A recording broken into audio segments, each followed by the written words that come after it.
Life after this back surgery is great because the one thing I can say is there's hope. Andy has hope. I'm able to go and get into a sailboat and sit down and have people can keep saying, "Are you okay? You comfortable? Here's a pillow." And I can just say, "I'm fine. I'm fine." Am I pain-free? No, I am fine. I'm living proof that my most recent 3-level lumbar fusion has been a great success.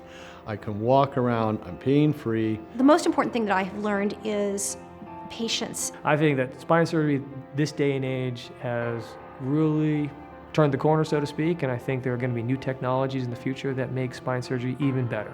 I know a lady, our realtor, who had the same surgery I had back in 1972, and she was in the hospital for 13 days. I was there for 8 hours.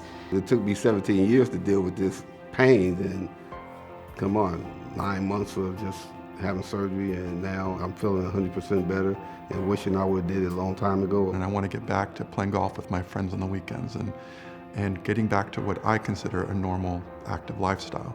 And I think all that's now possible. So I'm really going to take this physical therapy and this whole process of healing serious. At the beginning of the year, we always tell people, what's your goal for the year? We write it down. And every month when they come in, we ask them, have you achieved that goal? So we're making plans for our semblance of the future.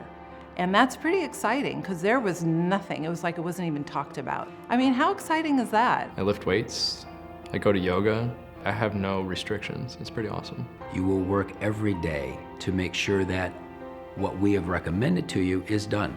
And so you don't come back to see us anymore. Our job is not to see you. Our job is to say goodbye. I've got 3 grandchildren now, and I feel no problem whatsoever in lifting any of those grandkids.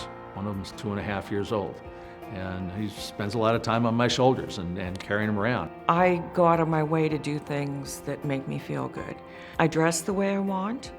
I play my music loud. One of the greatest things I learned from my father was treating each person as a person. And don't get too caught up in the hoopla and everything else, but this is a patient of yours and do what's best for them. I did the right things by my body, body's gonna do right by me now. I am going on the safari next June, no matter what. I've told my doctor that. He's well aware of it. I think that's how you have to live your life. It's being able to have the guy come in and telling me he's, a 6 handicap now and he was a 12 handicap. It's having some influence over the patients that come to see me and their health.